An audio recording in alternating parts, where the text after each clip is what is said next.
গল্পের নাম উপসংহারে তুমি। লেখিকা রুহানিয়া ইমরোজ। পর্ব 9। ঘড়ির কাঁটায় তখন সন্ধ্যা 7টা বাজে। শাশুড়ির কথা মোতাবেক সেজেগুজে ড্রয়িংরুমের সোফায় বসে আছে চিত্রা। নওয়াফ এলে তাকে খেতে দিয়ে কাঙ্ক্ষিত জুসটা সার্ভ করতে হবে। অত্যন্ত সাংঘাতিক কাজ, বুক ধিপুধিপ করছে রীতিমতো, কিন্তু সে নিরুপায়। তাছাড়াও স্বামীর মন পেতে হলে কিছু ত্যাগ স্বীকার তো করতেই হবে। এসব ভেবে নিজেকে সাহস দিতে থাকে চিত্রা। পরিশেষে অপেক্ষার প্রহর ফুরায়। কিয়ৎকাল পরেই বেজে উঠল মেইন ডোরের কলিং বেল। সাথে সাথেই আতঙ্কে লাফিয়ে উঠে চিত্রা। মনে হয় এই বুঝি হৃৎপিণ্ডটা বেরিয়ে আসবে তার। বুকে থুতু ছিটিয়ে লম্বা শ্বাস টেনে নিজেকে সামলে ধীর পায়ে এগিয়ে যায় মূল ফটকের দিকে। বেচারি ঘুণাক্ষরেও টের পায়নি নিজের ধ্বংসকে বরণ করতে যাচ্ছে সে। দরজা খুলতেই নওয়াফের ক্লান্ত মুখশ্রী ভেসে উঠে। চিত্রা স্থির হয়ে যায় তৎক্ষণাৎ। মানুষটাকে দেখলে অন্যরকম শান্তি কাজ করে। মনোরম অনুভূতিতে ছেয়ে যায় মানসপট। আজও তার ব্যতিক্রম হল না। ওদিকে চিত্রাকে দেখে অবাক হয়ে গেল নওয়াফ। মেয়েটা অন্যরূপে সেজেছে।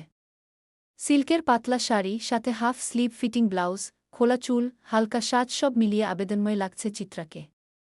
নওয়াফ চালাক পুরুষ। চিত্রার সাজসজ্জার মানে তার অজানা নয়। জেনেও কেন যেন চোখ ফেরাতে মন চাইল না। হয়তো সম্পর্কটা সহজ হয়েছে বলে। ভিন্ন নজরে চিত্রাকে আপাদমস্তক স্ক্যান করে ধীর গলায় শুধাল, কি ব্যাপার? হঠাৎ এই সাজ? চিত্রা আমতা আমতা করে জবাব দেয়, মন চাইছিল তাই। জবাব শুনে নিশ্চুপ থাকে নওয়াফ। তার হাতের ব্যাগটা সেন্ট্রাল টেবিলে রেখে সোফায় গা এলিয়ে দেয়। মস্তিষ্ক শান্ত হলেও মনটা অশান্ত। হঠাৎ কি যেন একটা হচ্ছে ভেতরে। এত বছরের সংযম, শর্ত, প্রতিশ্রুতি, নিয়মনীতি, সবটা জাস্ট ভেঙে গুড়িয়ে দিতে মন চাইছে। বলা বাহুল্য, ভুবন ভুলানো রূপ নেই চিত্রার। অত্যন্ত আকর্ষণীয় নয় তার শরীরের ভাঁজ। সহজে কারো চোখ আটকাবে না, কিন্তু নওয়াফের গোটা পৃথিবীটাই থমকে বসে আছে। আজ বহু বছর পর ধ্বংসাত্মক এক অনুভূতি টের পাচ্ছে নিজের ভেতর। চিত্রার মায়াবী আদল আদরে ভরিয়ে দিতে মন চাইছে। হুলোহুড়ি করল না নওয়াফ। মাথা চারা দিয়ে ওঠা নেশাটাকে অবাধ্য হতে দিল। কোনো বিধিনিষেধে বাঁধল না নিজেকে। গলার টাই ঢিলে করতে করতে আদেশ ছুড়ল চিত্রার উদ্দেশ্যে, এক্সট্রা আইস কিউব দেওয়া ঠান্ডা পানি নিয়ে এসো। নওয়াফের পলকহীন দৃষ্টি দেখে সিটিয়ে গেছে চিত্রা। যতটুকু সাহস জুগিয়েছিল তাও ফুরুত। আচমকা এক মোক্ষম সুযোগ পেয়ে এক মুহূর্ত অপেক্ষা করল না। এক ছুটে দৌড়ে গেল রান্নাঘরে। কিয়ৎকাল সময় নিয়ে নিজেকে স্টেবল করে ফিরল এক গ্লাস পানি হাতে। লজ্জায় চোখ নামিয়ে রেখেছিল চিত্রা। গ্লাস বাড়িয়ে দেওয়ার সময় অনিচ্ছায় তার দৃষ্টি যায় সামনের দিকে। সাথে সাথেই জোরালো এক কম্পন বয়ে যায় তার শরীর জুড়ে। উদম গায়ে বসে আছে নওয়াফ, কোমরে শুধুই একটা টাওয়েল জড়ানো। হুট করে চিত্রার মনে পড়ে বাড়ি ফেরার পর পরই শাওয়ার নেয় নওয়াফ। সেজন্যই বোধহয় চেঞ্জ করেছে, কিন্তু এমতাবস্থায় তার সামনে আসার কারণটা বুঝল না। নওয়াফ তো এমন বেশরম না, তাহলে আজ হঠাৎ কি হল? গ্লাসের ট্রে হাতে বিস্মিত দৃষ্টিতে চেয়ে থাকা চিত্রাকে দেখে গলা খাকারি দেয় নওয়াফ। ঠান্ডা গলায় বলে, ট্রেটা রেখে চলো আমার সাথে। চিত্রা হকচকিয়ে উঠে আমতা আমতা করে বলে, পানি খাবেন না? নওয়াফ শান্ত অঙ্গভঙ্গি প্রদর্শন করলেও আদতে সে অস্থিরতার শীর্ষে অবস্থান করছে। সবকিছু তো আর বলে কয়ে বোঝানো যায় না। এরকম পিচ্চির সামনে নিজের দুর্বলতা প্রকাশ করা বোকামি বই কিছুই না। দীর্ঘশ্বাস ফেলে উঠে দাঁড়িয়ে খানিকটা গম্ভীর গলায় বলে উঠে, তেষ্টা মিটে গেছে। চিত্রা ভ্রু কুঁচকে বলল, কিন্তু আপনাকে দেখে তৃষ্ণার্ত লাগছে। বোকা বুয়ের অহেতুক প্রশ্ন শুনে শব্দ করে দীর্ঘশ্বাস ফেলে নওয়াফ। চিত্রার চোখে চোখ রেখে গম্ভীর গলায় বলে, এক্স্যাক্টলি। তেষ্টা মিটেছে, তৃষ্ণা নয়। নওয়াফের গভীর দৃষ্টি দেখে যা বোঝার বুঝে গেল চিত্রা। লজ্জা, শরম আর অদ্ভুত অনুভূতির মিশেলে পাথরের ন্যায় স্তব্ধ হয়ে গেল। নওয়াফ তারা দিল না, বরং উপভোগ করল তার ভীতহরিণীর লজ্জামাখা মুখশ্রী। মেয়েটাকে ফাঁকা ঢোক গিলতে দেখে শেষ ধৈর্যের বাঁধটা ভাঙল নওয়াফের। হাত বাড়িয়ে ধীর লয়ে কাছে টানল চিত্রাকে। মেয়েটা অবিরত কাঁপছে। নওয়াফ সরাসরি তার অনাবৃত মসৃণ কোমরে হাত ছোঁয়াল। চিত্রা বেচারি শিউরে উঠে অস্ফুটস্বরে আওয়াজ তুল। নওয়াফ স্মিত হেসে তার গালে গাল ঠেকিয়ে ধীর গলায় বলল, যার জন্য এই সাজসজ্জা তাকে রাজত্ব কায়েম করার অনুমতি দিবে না? সোজাসাপটা জবাব দিতে পারল না চিত্রা। আড়ষ্ট হয়ে মুখ লুকালো নওয়াফের বাহুতে। নীরবতাকে সম্মতির লক্ষণ ভেবে নওয়াফ আলতো করে তাকে কোলে তুলে পা বাড়াল ওয়াশরুমের দিকে। এতক্ষণ সবকিছু স্মুথলি চললেও এ পর্যায়ে এসে কিঞ্চিত পরিবর্তিত হল ঘটনাক্রম। সিলিং শাওয়ারের নিচে দাঁড়িয়ে নিবিড়ভাবে চিত্রাকে পেছন থেকে জড়িয়ে ধরল নওয়াফ।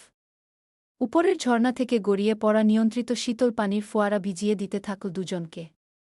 চিত্রাকে সামলে উঠতে সময় দিচ্ছিল নওয়াফ, কিন্তু রমণীর সিক্ত কায়া দেখে শেষ পর্যন্ত তা আর সম্ভব হল না। চিত্রার কোমর জড়িয়ে রাখা হাত দুটো শাড়ির আব্রু সরাতে ব্যস্ত হয়ে পড়ে। চিত্রা একটুও বাধা দেয়নি। যা হচ্ছে তা তার বহু অপেক্ষা এবং ত্যাগ তিতিক্ষার ফল। লম্বা একটা শ্বাস টেনে ভয়টুকু ঝেড়ে ফেলে সে। ওই পাথর মানবের নিজেকে সোপর্দ করে চোখ বুজে ফেলে চিত্রা। ততক্ষণে নওয়াফ এগিয়েছে বহু দূর। তাদের মধ্যে আবরণ বলতে কিছু অবশিষ্ট নেই। নওয়াফের হাত দুটো অবাধ্যভাবে বিচরণ করছে চিত্রার উন্মুক্ত কায়ায়। যন্ত্রণাময় সুখে তিরতির করে কাঁপছে চিত্রার দুর্বল চিত্ত। আবেশের ঘোরে নওয়াফের হাতের পৃষ্ঠে দগ্ধে চিহ্ন বসিয়ে যাচ্ছে ক্রমাগত। এরপর অনেকটা সময় পেরোল। সময়ের সাথে শান্ত হল আগত ঝড়। তবে চিত্রার নিজের বলতে আর কিছুই রইল না। সবটুকুতে পূর্ণাঙ্গ দখলদারিত্ব চালিয়ে নিজের নামে বরাদ্দকৃত হক অত্যন্ত নিবিড়ভাবে আদায় করেছে। ফলস্বরূপ চিত্রা আজ নিঃশেষ। ঘড়ির কাঁটা তখন রাত 12টার ঘরে। দরজা খোলার শব্দে শুনে সেদিকে তাকাল নওয়াফ। দেখল তার লাজে রাঙা রমণী ধীর পায়ে এগিয়ে আসছে। এটাই স্বাভাবিক, কিন্তু ব্যাপারটাকে বাড়াতে চাইল না নওয়াফ। মন তৃপ্ত হলেও পেট ক্ষুধার্ত। এ মুহূর্তে খেয়ে দেয়ে ঘুমানো দরকার। মাথার ভেজা চুলে আঙুল চালিয়ে অত্যন্ত স্বাভাবিক গলায় নওয়াফ শুধাল, ডিনার করেছিলে? হঠাৎ প্রশ্নে খানিকটা চমকায় চিত্রা। দুপাশে মাথা নাড়িয়ে বোঝায় সে খায়নি। নওয়াফ পরপরই বলে, ঠিক আছে, এখন চলো, খেয়ে নিবে। খাওয়ার বিন্দুমাত্র রুচি নেই চিত্রার। ক্লান্তি আর ঘুমে চোখে মুখে অন্ধকার দেখছে। সে বলতে চাইল, আমি খাবন। বলতে গিয়েই থমকে গেল। গলা বসে গেছে। কেমন যেন ফ্যাসফ্যাসে শোনাচ্ছে কণ্ঠস্বর। চিত্রা হতবিহ্বল হয়ে তাকাল। নওয়াফ তার দিকেই তাকিয়েছিল। হঠাৎ এমন কিছু দেখে ঠোঁট কামড়ে ধরে চুপ হয়ে গেল ও। টানা 2.5 ঘণ্টা শাওয়ার নেওয়ার ফল পাচ্ছে বেচারি। আহারে কোমলপ্রাণ বউ।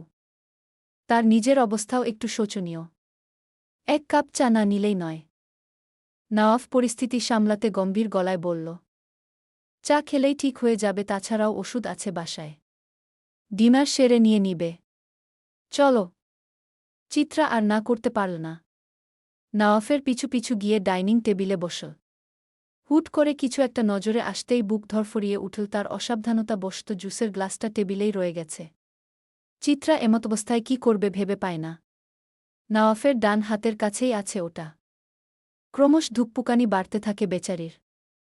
চিত্রা ক্লান্ত মুখটা দেখে মায়া হয় নওয়াফের। যদিও সে রাক্ষুসে আচরণ করেনি, স্টিল মেয়েটা ছোট। ও ভাবে পরেরবার থেকে এত লং টাইম আটকে রাখবে না তাকে। আপনমনে ভাবতে ভাবতেই নিজের প্লেটে খাবার তুলে নেয়। সামনে তাকিয়ে দেখে চিত্রা কেমন অন্যমনস্ক হয়ে আছে। নওয়াফ ভাবে হয়তো খেতে ইচ্ছে করছে না একদমই, তাই জোরাজোরি না করে ধীর গলায় বলে, আজকের মতো ছেড়ে দিলাম, তবে নেক্সট টাইম থেকে যেন 8টার মধ্যে ডিনার কমপ্লিট হয়ে যায়। ফ্রন্ট কেবিনেটে কেক রাখা আছে। খেয়ে দেয়ে কড়া লিকার দেওয়া 2 কাপ চা বানিয়ে নিয়ে এসো। চিত্রার মনে হয় মোক্ষম একটা সুযোগ পেয়েছে। ও ঝটপট উঠে দাঁড়িয়ে জুসের গ্লাসের দিকে হাত বাড়াতে নিলে নওয়াফ বিরক্তি মাখা গলায় বলে, একটা জিনিসও স্পর্শ করবে না তুমি। এসব আমি গুছিয়ে নিব। যতটুকু বলা হয়েছে ততটুকু করো। চিত্রা কেঁপে উঠে হাত গুটিয়ে নেয়। কি বলবে ভেবে পায় না। অলরেডি যা হওয়ার হয়ে গেছে, তবুও দ্বিধাদ্বন্দ্বে পড়ে বাধ্য হয়ে আমতা আমতা করে বলে, সেই কবে বানিয়েছি। এতক্ষণে হয়তো নষ্ট হয়ে গেছে। যদি গন্ধ ছড়ায় তাই। নওয়াফ চোখমুখ কুঁচকে বলল, নো মোর ওয়ার্ডস, গো এহেড। চিত্রা আর কিছু বলার সুযোগ পেল না। ধীর পায়ে হেঁটে রান্নাঘরের দিকে গেল। দুরু দুরু বুকে চা বসাল। নওয়াফ তখনও ধীরে সুস্থে খাচ্ছে। চিত্রা ঝটপট চা বানিয়ে 2 কাপে ঢালতে লাগল। এর মধ্যেই হুট করে নওয়াফের বিষম খাওয়ার শব্দ শোনা গেল। চিত্রা চটজলদি গ্লাসের পানি হাতে ছুটতে নিতেই দেখল সবথেকে ভয়াবহ দৃশ্য। টেবিলের জগে পানি ছিল না।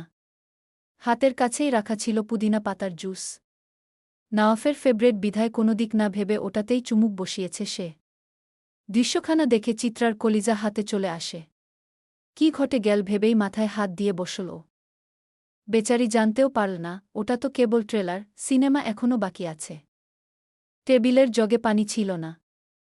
হাতের কাছেই রাখা ছিল পুদিনা পাতার জুস। নওয়াফের ফেভারেট বিধায় কোনো দিক না ভেবে ওটাতেই চুমুক বসিয়েছে সে। দৃশ্যখানা দেখে কলিজা হাতে চলে আসে চিত্রার। জুসের গ্লাসটা মুখের কাছে নিতেই হালকা ভেষজ জাতীয় কিছুর গন্ধ পায় নওয়াফ। গন্ধটা মাইল্ড একদম, তাই মাথা ঘামায় না। ভাবে হয়তো পুদিনা পাতা ফ্রেশ ছিল না। ওদিকে জুসের দিকে অমন ভ্রু কুঁচকে তাকিয়ে থাকতে দেখে চিত্রার অলমোস্ট হার্ট অ্যাটাক করার মতো অবস্থা হয়। শাড়ির আঁচল খামচে ধরে বিড়বিড়িয়ে বলে, বাঁচালে মেরে মোলা। ভাগ্য আজ সহায় ছিল চিত্রার। নওয়াফ কিছু একটা মনে করে গ্লাস রেখে দেয়। চিত্রা তড়িঘড়ি করে পানি নিয়ে ছুটে আসে। নওয়াফ বিনা বাক্যে সেটা পান করে বলে, জুসটা আসলেই কেমন জেন ছিল। নেক্সট টাইম ড্রাইভারকে ফ্রেশ পুদিনা পাতা বেছে আনতে বলবে। নওয়াফের অনুধাবন শক্তি দেখে অবাক হয় চিত্রা। সামান্য ভেষজ গন্ধটা কিভাবে টের পেল এই লোক? চিত্রা আনমনে এসব ভাবলেও মুখে বলল, আচ্ছা। নওয়াফ আর কথা বাড়াল না। দুজনে পাশাপাশি বসে চা পান করল একটু সময় নিয়ে। এর মধ্যে নওয়াফের ফোনে টুংটাং করে কিছু নোটিফিকেশন আসল। মেইল ওপেন করতে করতে নওয়াফ ধীর গলায় বলল, তুমি গিয়ে ঘুমিয়ে পড়ো, আমি কাজ শেষ করে আসছি। চিত্রা উঠল না। থম মেরে বসে রইল। অনবরত বুক কাঁপছে তার। নওয়াফের কিভাবে রিয়েক্ট করবে ভেবেই ভয়ে মরে যাচ্ছে। তাকে ওভাবে বসে থাকতে দেখে নওয়াফ ভ্রু কুঁচকে শুধাল, কি হলো? বসে আছো যে, ঘুমাবে না? চিত্রা দুপাশে মাথা নাড়িয়ে বলল, না, ভালো লাগছে না। নওয়াফের কপালে চিন্তার ভাঁজ পড়ল। অনেকক্ষণ পানিতে ভিজেছে, উপরন্তু ধকল গেছে। বেশি অসুস্থ বোধ করছে নাকি চিত্রা? ফোন সাইডে রেখে চিত্রার কপালে হাত ছোঁয়ায় নওয়াফ। সন্দিহান গলায় বলে, জ্বর নেই, অন্য কোনো সমস্যা হচ্ছে? চিত্রা বোকার মতো তাকিয়ে থাকে শুধু। নওয়াফের মাথায় অন্য ভাবনা উকি দেয়, ময়টা ওর বাহু ঘেঁষে ঘুমিয়ে অভ্যস্ত। কথাটা ভাবতেই স্মিত হাসি ফুটে উঠে তার মুখে। অদ্ভুত শক্তি আছে এই মেয়ের, তার মৃতপ্রায় জীবনটাকে প্রাণবন্ত বানিয়ে দিচ্ছে আস্তে ধীরে। নওয়াফ গা ঝাড়া দিয়ে উঠে দাঁড়িয়ে বলে, 11টা বাজতে চলল। ঘুমিয়ে পড়তে হবে এখন, নয়তো ফজরের নামাজ মিস যাবে। Get up! বলেই হাঁটা দিল নওয়াফ। নিরুপায় চিত্রা বাধ্য হয়ে তার পিছু ছুটল। এতক্ষণে জিরো রিয়েকশন দেখে ভাবল হয়তো মাইল্ড ডোজটা তেমন কোনো ইফেক্ট ফেলেনি নওয়াফের উপর। ভেবেই খুশিতে ঝকমক করে উঠল তার মুখখানা, কিন্তু বেচারির ভুল ভাঙল কিছুক্ষণ পর। জুস খাওয়ার ঘণ্টাখানেকের মধ্যে নওয়াফের মধ্যে অদ্ভুত অস্থিরতা দেখা গেল। ফর্সা মুখটা লাল হয়ে এসেছে। শ্বাস ফেলছে এলোমেলোভাবে। গোছালো পরিপাটি ছেলেটাকে একদম বিধ্বস্ত দেখাচ্ছে। তার মুখপানে চেয়ে অপরাধবোধে ছেয়ে গেল চিত্রার মন। ভয়ও পেল কিঞ্চিত। কি করবে ভেবে না পেয়ে চুপসে গেল একদম। ওদিকে নিজের পরিবর্তন দেখে হতভম্ব নওয়াফ। এর পূর্বে কখনো এমন হয়নি তার সাথে। আশ্চর্যজনক ব্যাপারটা। অপর পাশ ফিরে দাঁতে দাঁত চেপে নিজেকে ধমকাল নওয়াফ। এ কেমন অনাচার! মোটামুটি আরও ঘণ্টাখানেক নানানভাবে নিজেকে স্টেবল করার চেষ্টা করল নওয়াফ, কিন্তু ভাগ্য আজ তার বিপক্ষে। এক পর্যায়ে পুরোপুরি মাতাল হয়ে গেল বেচারা। নিজের উপর কোনো কন্ট্রোলই রইল না তার। পাশে শুয়ে থাকা চিত্রা টের পাচ্ছিল ব্যাপারটা, কিন্তু ধরা খাওয়ার ভয়ে টু শব্দ করেনি। তাকে অবাক করে দিয়ে নওয়াফ তার দিকে ফিরে নেশালো চোখে চেয়ে অস্পষ্ট গলায় বলল, কিভাবে সেজেছ? একটুও সুন্দর লাগছে না তোমায়। আসো আমি সাজিয়ে দিই। বলেই চিত্রার শাড়ির আঁচল টেনে ধরল নওয়াফ। গতিবেগ এতটাই তীব্র ছিল যে চিত্রা এসে হুমড়ি খেল নওয়াফের বুকে। এর পূর্বেও ওকে কাছে টেনেছে নওয়াফ, গভীর থেকে গভীরতম স্পর্শে মাতোয়ারা করেছে, কিন্তু এমন হিংস্র আচরণ করেনি কিছুক্ষণ পূর্বের নওয়াফের সাথে। এই নওয়াফকে মেলাতে পারল না চিত্রা। নিমিষেই শঙ্কিত হয়ে পড়ল। তার শঙ্কার সীমানা ছড়িয়ে বহুদূর এগিয়ে গেল নওয়াফের হিংস্রতা। চিত্রাকে ধাতস্থ হওয়ার সুযোগ না দিয়েই ঝাঁপিয়ে পড়ল তার অধরষ্ঠের উপর। সেই সাথে চলল হাতের অবাধ্য বিচরণ। খুব একটা সুবিধা করতে না পেরে কাপড় সরাতে গিয়ে প্রায় ছিঁড়ে খুঁড়ে ফেল। সেই সাথে ক্ষতবিক্ষত হল চিত্রা। নওয়াফের ভারে দমবন্ধ হয়ে আসে চিত্রার। মেয়েটা গুঙিয়ে উঠে নওয়াফকে সরাতে চাইলে তার হাত দুটো ব্লাউজের সাহায্যে বেঁধে ফেলল নওয়াফ। এরপর তার গলা চেপে ধরে হিসিয়ে বলল, "Don't distract me. Now, I wanna lose myself in your beauty, soul, and everything that makes you unforgettable in my eyes." শুরুর লাইনটা জোশ নিয়ে বললেও পরের অংশটুকু ধিমি গলায় চিত্রার ঠোঁটের উপর বৃদ্ধাঙ্গুলি স্লাইড করতে করতে বল নওয়াফ। চিত্রা বুঝল আজ তার নিস্তার নেই, তাই অহেতুক শক্তি খাটিয়ে নিজেকে নিঃশেষ করতে গেল না। ক্রমশ বেসামাল হয়ে ওঠা নওয়াফের কাছেই আত্মসমর্পণ করল। এতেও বিশেষ লাভ হল না। সময়ের সাথে মানুষটা আরও হিংস্র হল। চিত্রার গোঙানি চিৎকারে রূপ নীল রীতিমতো। অসহ্য যন্ত্রণায় দাপাতে লাগল মেয়েটা, কিন্তু নওয়াফের তাতে কি? সে নিজের খায়েশ মেটাতে ব্যস্ত। পরপর 2 ঘণ্টা নারকীয় তাণ্ডব চলল। চিত্রা তখন পুরোপুরি গানহীন। নওয়াফের সে ব্যাপারে অজ্ঞাত। এক পর্যায়ে ক্লান্ত শরীরটা টেনে ধপ করে শুয়ে পড়ল চিত্রার পাশে। অতঃপর দুনিয়াটা আঁধার হয়ে আসল তার। সময় কতক্ষণ পেরোল জানা নেই। ঘড়ির টিকটিক শব্দে চোখ মেলে তাকাল নওয়াফ। মাথা ঝিমঝিম করছে তার। অদ্ভুত এক দুর্বলতা অনুভূত হচ্ছে শরীরে। কি হয়েছে জানতে আশেপাশে তাকিয়ে পরিস্থিতি বোঝার চেষ্টা করল। পাশে শয়নরত চিত্রার সাজ পোশাক দেখে রীতিমতো ধাক্কা খেল নওয়াফ। হুট করে মনে পড়ে গেল মধ্যরাতের ঘটনাটা। মাথায় হাত দিয়ে থম মেরে বসে রইল। কিছুক্ষণ পূর্বেই জ্ঞান ফিরেছিল চিত্রার। নড়াচড়া করার শক্তিটুকুও ছিল না শরীরে, কিন্তু বহু কষ্টে ফ্রেশ হয়ে ব্যথার মেডিসিন নিয়ে তবেই শুয়েছে। অসুস্থ হয়ে নওয়াফের গিল্ট বাড়াতে চায় না। সবে একটু চোখ বুজেছিল চিত্রা, আচমকা নওয়াফ এর বিমূর্ত প্রতিক্রিয়া দেখে ঘাবড়ে যায় বেচারি। চিত্রা কিছু জিজ্ঞেস করতে যাবে তার আগেই ঘাড় ঘুরিয়ে তার পানে তাকাল নওয়াফ। চিত্রা ভাঙা গলায় শুধাল, "কিছু হয়েছে?" নওয়াফ জবাব দিল না। মূর্তির মতো চেয়ে থেকে গম্ভীর গলায় বলল, "অপেক্ষা করো, আসছি।" বলেই টাওয়েল হাতে নিয়ে ধীর পায়ে ওয়াশরুমে ঢুকল নওয়াফ। তার শান্ত স্বর ভয় পাইয়ে দিল চিত্রাকে। মোটামুটি 10 মিনিট পরই বেরিয়ে এলো নওয়াফ। ভেজা চুল নিয়েই গা এলিয়ে দিল নরম বিছানায়। তা দেখে চিত্রা বলল, "ভেজা চুল নিয়ে ঘুমালে ঠান্ডা লেগে যাবে। মুছে।" পুরোটা শেষ করতে পারার আগেই নওয়াফ শুধাল, "ড্রাগস দিলে বুঝি তোমার প্রতি ভালোবাসা জন্মাবে? কি মিশিয়েছিলে জুসে?" নিমিষেই কলিজা কেঁপে উঠল চিত্রার। মনে হল ওর পায়ের তলা থেকে কেউ জমিন সরিয়ে নিয়েছে। অবিশ্বাস্য নজরে নওয়াফের দিকে তাকায় ও। চোখ দুটো ভরে উঠে অশ্রুতে। সুখানুভূতি পাল্টে গেল শোকে। কোনো জবাব দিতে পারল না চিত্রা। নওয়াফের ভাবান্তর হল না। পূর্বের ন্যায় শান্ত গলায় বলল, "দোষ তোমার নয়। আমি বরাবরই মানুষ চিনতে ভুল করি। যাকে ট্রাস্ট করি সে আদতে বিশ্বাসের যোগ্য হয় না। বেহুদা বলছি না। ইমিউনো এনএসআইতে আবেদন করেছিলাম আমি। ট্রেনিংয়ের সময় এক ব্যাচমেটের সাথে ভীষণ ভালো বন্ধুত্ব হয়ে যায়। উই ওয়ার লাইক আ জানে জিগার ফ্রেন্ড, অলসো বেশ ভালো প্রতিদ্বন্দ্বীও ছিলাম আমরা। সব টাস্কে হয় ও কিংবা আমি উইনার হতাম, তবে ম্যাক্স টাইমে টাই হয়ে যেত আমাদের মাঝে।" বলে একটু থামল নওয়াফ। চিত্রার ভয়কাতর মুখ পানে চেয়ে একটা দীর্ঘশ্বাস ফেলে পুনরায় বলা শুরু করল নওয়াফ, "এসব নিয়ে বিশেষ মাথাব্যথা ছিল না কারোর। প্রফেশনাল সেক্টরের বাইরে বেশ জমকালো বন্ধুত্ব ছিল আমাদের। একই সাথে অনেকের হিংসার কারণ ছিল আমাদের বন্ড।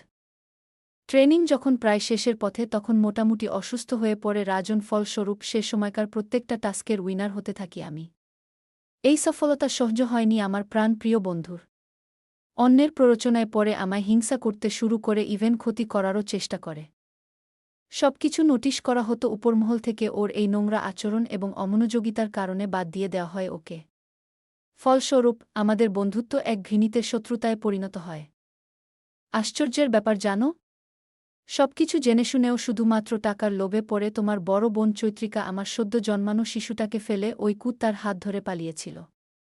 অথচ বিয়ের রাতে ওই নারী আল্লাহর কালামের কসম খেয়ে বলেছিল সে কেবল আমারই থাকবে।